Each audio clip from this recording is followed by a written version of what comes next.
एक बार एक गांव में एक चुड़ैल थी।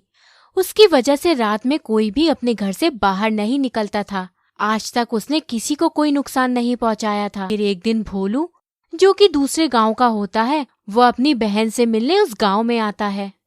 आज मैं ऊपर, आसमान नीचे, आज मैं आगे, हा हा, जमाना है पीछे। भोलू अपनी मस्ती में चल ही रहा था, तभी एक आवाज आती है और भोलू डर के मारे वहीं रुक जाता है और बोलता है, कौन है भैया जी? इतनी रात में हमको ऐसे ना डराओ। अगर कोई चोर लुटेरे हो तो भैया हम पहले ही बता दे, हमारे पास कुछ नहीं है, हम बस अपनी से मिलने आए हैं। फिर चुड़ैल भोलू के सामने आ जाती है। भोलू, तुम गाना अच्छा गाते हो। मेरा धोखेबाज दूल्हा भी ऐसा ही गाना गाता था। कहीं तुमने आज तक किसी को धोखा तो नहीं दिया ना? अगर दिया है तो फिर कभी नहीं दे पाओगे। अरे चुड़ैल जी, कैसी बातें कर रही हैं आप? मैं और धोखा हो ही नहीं सकता। मैं तो बजरंगबली का भक्त हूँ। धोखा तो मैंने कभी सीखा ही नहीं। अरे देने की छोड़िए, मैं तो उसके बारे में सोच भी नहीं सकता। पर आप अपने दूल्हे को धोखेबाज क्यों कह रही हैं?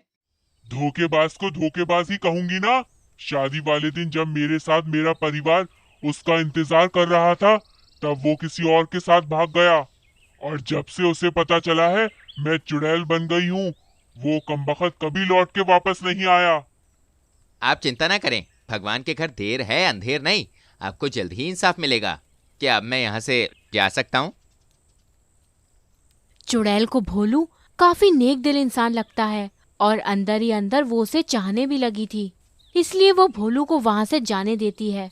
फिर भोलू अपनी बहन सुषमा के घर पहुंच के दरवाजा खटखटाता है। अरे राम, कहीं ये चुड़ैल तो नहीं है? किस मनहूस का चेहरा देखा था आज, बचा ले भगवान। फिर भोलू आवाज देता है, अरे बहन, मैं हूँ भोलू, तेरा बड़ा भाई। जल्दी से दरवाजा खोल, बहुत थक गया हूँ। फिर सुषमा दरवाजा खोलती है। अरे भैया, तुम इतनी रात में, कहीं तुमको उस चुड़ैल ने कुछ किया तो नहीं ना? भोलू चुड़ैल से हुई मुलाकात छुपा लेता है ताकि उसकी बहन उसकी बातें सुनकर डर ना जाए। बहन कैसी बात कर रही हो? और ये चुड़ैल वुड़ैल क्या कर रही हो? ये सब बस कहानियों में होती हैं। भैया, आपको नहीं पता क्या? यहाँ एक चुड़ैल रात में आती है, इसलिए गांव में कोई भी घर से बाहर नहीं निकलता। चलिए छोड़िए ये सब, अगली बार रात में कभी ना आइएगा दोबारा। आइए, आपके लिए खाना लगा देती हूँ। और दोनों अपने अपने कमरे में सो जाते हैं। फिर अगले दिन जब भोलू अपने गांव के लिए लौट रहा होता है, तभी चुड़ैल उसके सामने आ जाती है। कहाँ जा रहे हो भोलू? तुम कहीं नहीं जा सकते। तुम्हें अब इसी गांव में रहना पड़ेगा। क्या हुआ चुड़ैल जी? आप ऐसा क्यों कह रही है? मुझे अपने घर जाना है। मेरे माता पिता मेरा इंतजार कर रहे होंगे। वही गाना गाओ ना मेरे लिए, जो तुमने कल गाया था। देखो, तुम मुझे पसंद हो, इसलिए तुम इस गांव से नहीं निकल सकते। अब तुम्हें इसी गांव में रहना पड़ेगा। और अगर कोई तुम्हें परेशान करे तो मुझे बताना जरूर। हमें तुमसे प्यार कितना। ये सुन के भोलू का दिमाग काम करना बंद हो जाता है और वो बिना बोले अपनी बहन के घर भागने लगता है। रास्ते में सोचता रहता है कि चुड़ैल से कैसे पीछा छुड़ाना है। तभी रास्ते में भोलू को सुषमा मिल जाती है। अरे भैया, आप गए नहीं? घर से निकले तो बहुत समय हो गया, कहीं आप रास्ता तो नहीं भटक गए? फिर भोलू अपनी छोटी बहन सुषमा को पूरी बात बताता है और सब सुनने के बाद सुषमा कहती है, भैया, आपको ये सब छुपाना नहीं चाहिए था। अगर आपको कुछ हो जाता तो चलिए, अब मेरे साथ चलिए। अरे पर कहाँ चलना है? अरे आप बस चलिए, आपको जो करना था आपने कर लिया। ये बोल के सुषमा भोलू को अपने साथ एक तांत्रिक के पास ले जाती है। और सुषमा बेटी कैसी हो? और माताजी कैसी हैं? सब बढ़िया है बाबा, आपकी मदद चाहिए, हम पे कृपा करिए। अरे बेटा, बिना संकोच के बताओ क्या हुआ। जब बाबा तुम्हारे सामने खड़े हैं तो चिंता किस बात की? फिर सुषमा और भोलू तांत्रिक को पूरी बात बताते हैं, कैसे चुड़ैल भोलू के पीछे पड़ गई है और उसे गांव के बाहर जाने नहीं दे रही।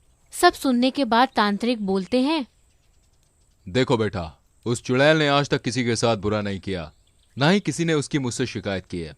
इसलिए मैं चाह के भी कुछ नहीं कर सकता, पर एक तरीका बता सकता हूं। मैं तुम्हें एक बोतल में गंगा जल देता हूं। तुम कैसे भी उसे ये गंगा जल पिलाना, तभी उसे मुक्ति मिलेगी। क्या तुम ये कर पाओगे? भोलू और सुषमा तांत्रिक को हाँ बोल के अपने घर लौटने लगते हैं और रास्ते भर यही सोचते हैं कि उस चुड़ैल को गंगा जल कैसे पिलाया जाए। घर पहुंचते ही भोलू सुषमा से पूछता है, अरे बहन, कुछ सोचा तुमने? शांत रहो भैया थोड़ा, मेरे दिमाग में कोई कंप्यूटर थोड़ी लगा है, थोड़ा सोचने तो दो। आइडिया आ गया, आइडिया भैया मुझे। मेरी बहन, कल बताओगी क्या, या उस चुड़ैल से शादी कर लूं तभी बताओगी? अच्छा सुनो अब आप। फिर सुषमा बीनू को पूरी योजना बताती है और उसे सुन के बीनू कहता है, वाह बहना वाह, तुमने तो ऐसी योजना बताई है, या तो चुड़ैल का खात्मा होगा या मेरा। अरे बहन हो या दुश्मन है, क्या बोलूं अब। कह तो ठीक रही हो, बाकी बजरंगबली सब संभाल लेंगे। फिर बीनू उसी रास्ते में जाता है और गाना गाता है, ओ मेरे सपनों की रानी कब आएगी तू, अब बीती जाए जिंदगानी कब आएगी तू, बोले रुत मस्तानी कब आएगी तू, चलिया चलिया। मेरे बीनू, आज तुम बहुत खुश लग रहे हो। क्या हुआ, शादी करोगे मुझसे? हाँ हाँ, क्यों नहीं मेरी। बोलूं क्या तुम्हें, चुड़ैल या जान? कुछ भी बोलो, तुम्हारे मुंह से सब प्यारा ही लगता है। और ये बोतल कैसी है? मैंने सुना है झूठा पीने से प्यार बढ़ता है, इसलिए सोचा तुम्हारा झूठा पानी पीऊंगा तो हमारा प्यार भी बढ़ेगा। है? चुड़ैल बीनू के प्यार में अंधी हो गई थी, इसलिए बिना सोचे बीनू से बोतल लेके पानी पीने लगती है। अरे ये क्या हो रहा है मुझे? ऐसा लग रहा है मेरा शरीर अंदर से जल रहा है। ये क्या किया तुमने बीनू? माफ करना चुड़ैल, इसमें पानी नहीं गंगा जल था। भगवान तुम्हारा भला करे। तूने ये अच्छा नहीं किया। फिर चुड़ैल वहीं जल के भस्म हो जाती है। ऐसी और कहानियाँ देखने के लिए हमारे चैनल को सब्सक्राइब और लाइक करना ना भूलिएगा। तब तक के लिए बाय बाय।